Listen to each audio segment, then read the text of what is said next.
మన టైం మారడానికి ఒకే ఒక్క సొల్యూషన్ ఉంది. ఒకే ఒక్క ఉపాయం ఉంది. ఆ ఒక్క ఉపాయం ఏంటి అనేది ఇప్పుడు మాట్లాడుకుందాం. అది తెలుసుకున్న తర్వాత నాకు తెలిసి టైం రావడం కాదు, టైం ఎప్పుడు నీ చుట్టూనే వైఫైలో తిరుగుతూ ఉంటుంది. ఎందుకంటే అది నేను నాకు అప్లై చేసుకున్న ఫార్ములా, ఇప్పుడు నేను ఎంజాయ్ చేస్తున్న ఫార్ములా. ఎందుకు చెప్తున్నానంటే చాలామంది టైం రావట్లేదు అని వెయిట్ చేస్తా కూర్చుని ఉండిపోతారు. వెయిట్ చేసుకోకుండా కూర్చోకండి, వెయిట్ చేస్తూ అలా ఆగిపోకండి, అలాగే ఎక్కడ పడితే అక్కడ ఇంకా టైం రాలేదని నీరసపడిపోకండి అని నేను చెప్పట్లా. నేను ఏదైతే పాటించానో చెప్తున్నా. ఇప్పుడు నాకు టైం రాలేదని చెప్పి నేను ఖాళీగా కూర్చున్నంత మాత్రాన ఏమన్నా ఉపయోగం ఉంటుందా? ఉండదు. కాబట్టి నేను ఏం చేస్తానంటే ప్రతిసారి అప్పుడు నాకు పాజిటివ్గా ఉన్నా నెగిటివ్గా ఉన్నా నేను ఏదైతే పని చేస్తూ ఉంటానో దాన్ని ఇంకా పగబట్టి చేసేస్తూ ఉంటా. ఎందుకంటే నువ్వు ఎంతలా చేసినా సరే నీకు రిజల్ట్ రానప్పుడు నువ్వు ఇంకొంచెం కష్టపడినా పోయేదే ఉండదు, కష్టపడకపోయినా పోయేదే ఉండదు. ఎందుకంటే నీకు ఆల్రెడీ ఒక క్లారిటీ ఉంది కదా, మన టైం ఇంకా రాలేదు అని చెప్పి. సో ఆ టైం వచ్చేటప్పటికి నేను ఎలా రెడీగా ఉండాలంటే, ఇప్పుడు తక్కమని చెప్పి యుద్ధానికి వెళ్దామంటే ఆల్రెడీ నేను 2 కత్తులు మొత్తం ఎక్విప్మెంట్ వేసుకుని ఉండి అవతలని కొడితే సింగిల్ సిట్టింగ్లో రాజ్యం మన చేతికి వచ్చేయాలి. ఆ రేంజ్లో నేను రెడీ అయ్యి ఉండాలి. అలా రెడీ అయ్యి ఉండాలంటే ఏం చేయాలి? అలాగే కూర్చుని టైం వస్తుంది కదా, సర్లే వచ్చినప్పుడు చూసుకుందాం, మనకి పాజిటివ్ వైబ్స్ అయ్యి తెలిసిపోతాయి కదా అని చాలామంది చెప్తూ ఉంటారు కదా. అలా దద్దమ్మలో కూర్చుంటే కుదరదు. ఈలోపు ఖాళీ లేకుండా నిన్ను నువ్వు ఖాళీ ఉంచుకోలేనంతట్లుగా నువ్వు బిజీగా ఉండాలి. ఒక ఎగ్జాంపుల్ చెప్తాను. నేను డైరెక్ట్గా చూసింది మా ఫ్రెండ్ని. ఆడేంటంటే ఆడికి నచ్చిన జాబ్ కోసం వెయిట్ చేస్తున్నాడు. స్కిల్డ్ పర్సన్, తోపు అనమాట. ఇంకా నువ్వు వాడిని కదిపితే ప్రపంచంలో వాడికి తెలియందంటూ ఏదీ లేదు, అంత గొప్ప మేధావాడు. ఆడేం చేసేవాడు, సర్లే వచ్చే సంవత్సరం నోటిఫికేషన్ పడుతుంది, నెక్స్ట్ ఇయర్ నోటిఫికేషన్ పడుతుంది, నెక్స్ట్ ఇయర్ పడుతుంది, మనకు అన్నీ వచ్చేసి కదా అని చెప్పేసి శుభ్రంగా తినటం, పడుకోవడం, లేదంటే ఎక్కడైనా సరదాగా వెళ్ళి కబుర్లు చెప్పుకోవడం, అక్కడెక్కడ తిరగడం, ఇలాగా ఆడికి అలవాటు అయిపోయింది. అలవాటు అయిపోయినా సరే ఆడు చాలా సుడిగాడు అనమాట. ఎంత సుడిగాడంటే ఆడు ఏమి ట్రై చేయకపోయినా సరే మంచి మంచి ఆఫర్స్ అన్నీ ఆడికి తగులుతూ ఉంటాయి. అలా చివరికి ఆడి జాతకాన్ని బట్టు, ఆడి సుడిని బట్టు, లేదంటే ఆడి నక్షత్రం ఏదైనా అనుకోండి, ఆడికి ఒక టాప్ ఎంఎన్సీ కంపెనీలో జాబ్ వచ్చింది. వెళ్ళాడు, జాయిన్ అయ్యాడు. 2 లక్షల జీతం నెలకి స్టార్టింగే. అంత తోపు మరాడు. ఇప్పుడు వచ్చిన ఇబ్బంది ఏంటి? అంత సెట్ అయిపోయింది కదా, ఆడి గురించి మనకెందుకు అంటారా? ఇక్కడి నుంచి మొదలైంది. ఎందుకంటే బాబు ఆల్రెడీ ఒక 3-4 సంవత్సరాల నుంచి డిక్కీ బల్సిన కోళ్ళే తయారయ్యాడు అనమాట. అంటే లెగడం, తినటం, ఇష్టం వచ్చినప్పుడు పడుకోవడం, ఇష్టం వచ్చినప్పుడు లెగడం, ఒప్పరసోది వేసుకోవడం, ఇదంతా అలవాటు అయిపోయింది. స్కిల్ ఉంది. ఇప్పుడు ఏదైతే అప్డేట్ అయ్యి ఉందో జనరేషను, ఈ టైంకి తగ్గ స్కిల్ కూడా మనోడి దగ్గర ఉంది. కానీ కుర్చీలో కూర్చుని మనోడు కంటిన్యూస్గా 1 గంట పని చేయలేకపోతున్నాడు.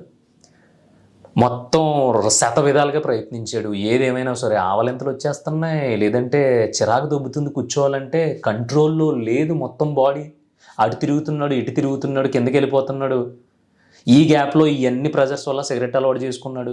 ఏమో బోరు కొట్టేస్తుందని రేపు టక్కుమని దమ్ము కొట్టి రావడం, ఏమో సాయంత్రం మాట చిరాకు వచ్చేస్తున్నారు 2 పెగ్గలు వేయడం, ఇలాగా నిజంగానే ఒక అభిమన్యుడు లాంటోడు ఆ వలయంలోకి వెళ్ళి, పద్మవ్యూహంలోకి వెళ్ళి ఎలా అయితే బయటికి రాలేక దాంట్లోనే ప్రాణాలు వదిలేశాడో, అలాగా అభిమన్యుడు లాంటి శక్తియుక్తులున్న ఒకడు, టాలెంట్ ఉన్న ఒకడు, అన్నీ తెలుసున్న ఒకడు, సర్లే ఇంకా నా టైం రాలేదు, స్కిల్స్ అన్నీ నా దగ్గర ఉన్నాయి, ఈలోపు లైఫ్ని ఎంజాయ్ చేయకపోతే ఇంకెందుకు, ఇప్పుడు 4 సంవత్సరాలు గ్యాప్లో ఉన్నా, నేను 5వ సంవత్సరం నాకు ఉద్యోగం వచ్చిన తర్వాత, లేదంటే నేను అనుకున్న అచీవ్మెంట్ దగ్గరికి వచ్చిన తర్వాత కొడితే 5 సంవత్సరాల్లో సంపాదించింది వడ్డీతో సహా సంపాదించేస్తానని చెప్పేసి మొండికేసుకుని కూర్చున్నాడు.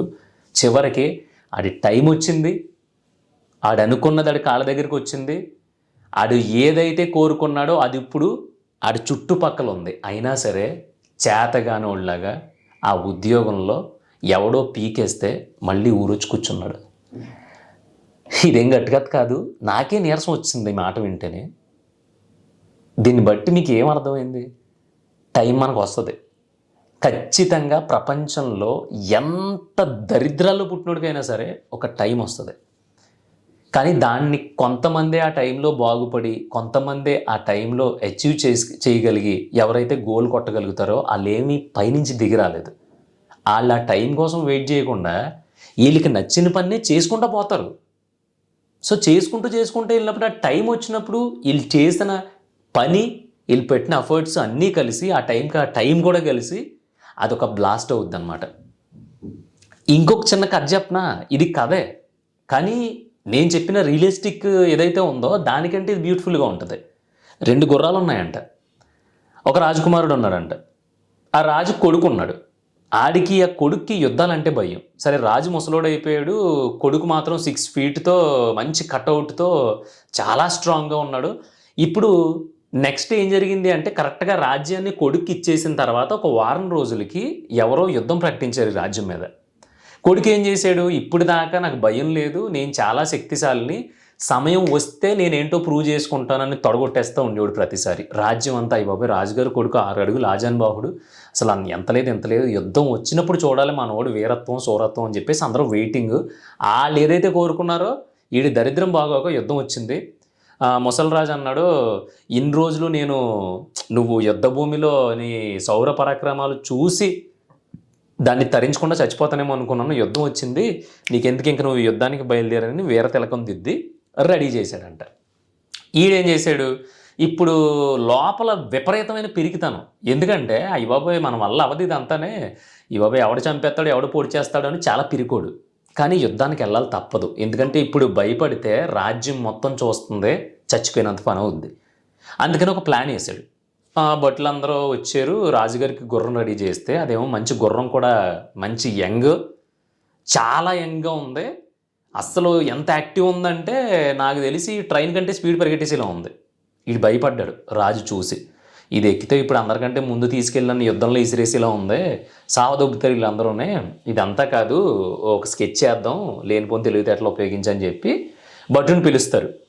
ఎవరి గుర్రాన్ని తీసుకొచ్చింది అంటాడు. నేనే మహారాజా అంటా ఉంటేని, ఇంత గుర్రం ఏం చేస్తుంది, ఇది నాకు సరిపోదు, మన వెనకాల గుర్రపుశాలలో ఫస్ట్ నుంచి 4వ వరుసలో ఒక నల్ల గుర్రం ఉంటుంది, దాన్ని తీసుకురా, ఎందుకంటే నేను దాని మీద ఇప్పుడు దాకా యుద్ధ విద్యలు నేర్చుకున్నాను, దానికి నాకు మైండ్ కనెక్షన్ చాలా బాగుంటుంది, సో యుద్ధంలో విజయం సాధించడానికి నేను మరింత మందిని వధించడానికి విజయాన్ని తెచ్చిపెట్టడానికి అదే కరెక్ట్ నాకు అంటాడు.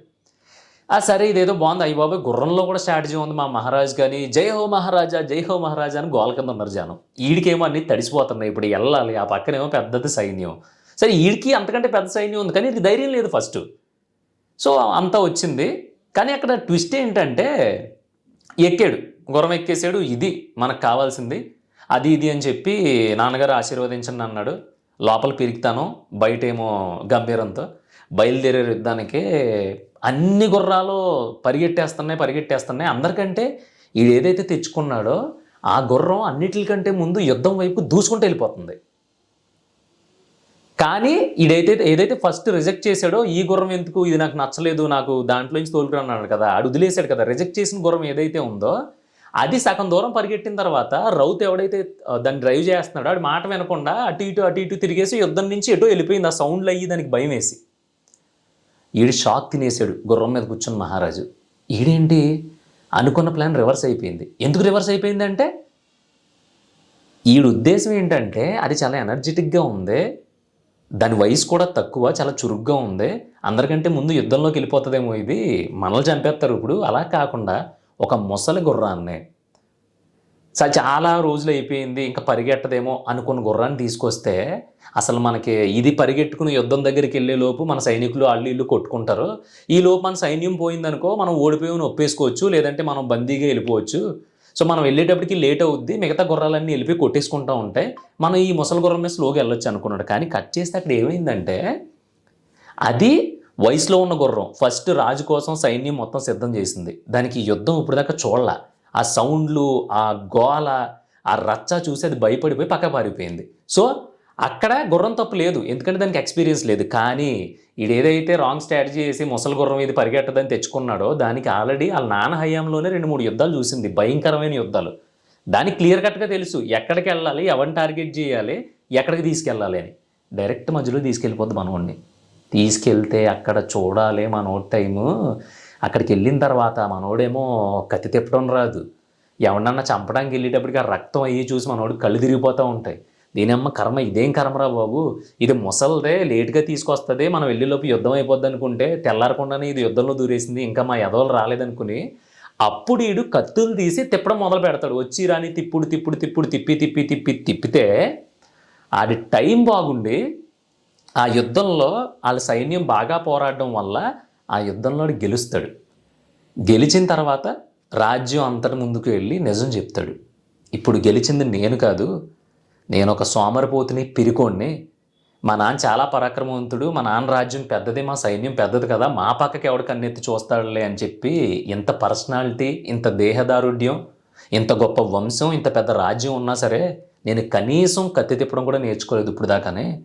లేనిపోని కబుర్లు చెప్పేసి టైం వచ్చినప్పుడు చూసుకుందాం, యుద్ధం రాని, అసలు నా పనితనం ఏంటో, నా వీరత్వం ఏంటో బయటపడాలంటే యుద్ధం రావాలి కదా అని చెప్పేసి తొల్ల కొట్టేశాను. నన్ను క్షమించండి. దయచేసి ఎవరో కూడా ఒక అవకాశం వచ్చిన తర్వాత చూసుకుందామని చెప్పి ఎవరో వెయిట్ చేయొద్దు. ఈ రోజు నుంచి మన రాజ్యంలో ప్రతి ఒక్కళ్ళు చావడానికైనా సరే ఎప్పటి నుంచే సిద్ధంగా ఉండాలి. ఎందుకంటే ప్రాణం ఏదో ఒక రోజు పోతుంది.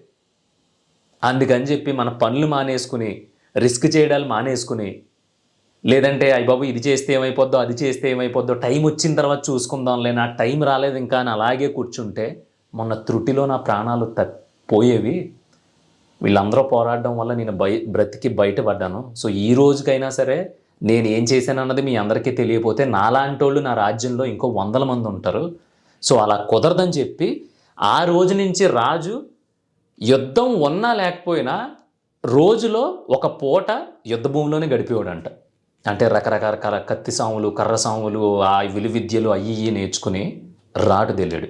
తర్వాత యుద్ధంలో రాజు వేసిన స్ట్రాటజీకి యుద్ధం స్టార్ట్ అవ్వక ముందే మనోడు గురించి తెలుసుకుని, మనోడు 365 రోజుల్లో ప్రతి పూట యుద్ధ భూమిలోనే ఉంటాడు, ఆడే అంత కసిగా ఉన్నాడంటే ఆడి సైన్యం ఇంకెంత కసిగా రెడీ చేసి ఉంటాడని చెప్పేసి ఆ రాజు మీదకి యుద్ధానికి వెళ్ళడానికి అందరూ భయపడిపోయారంట.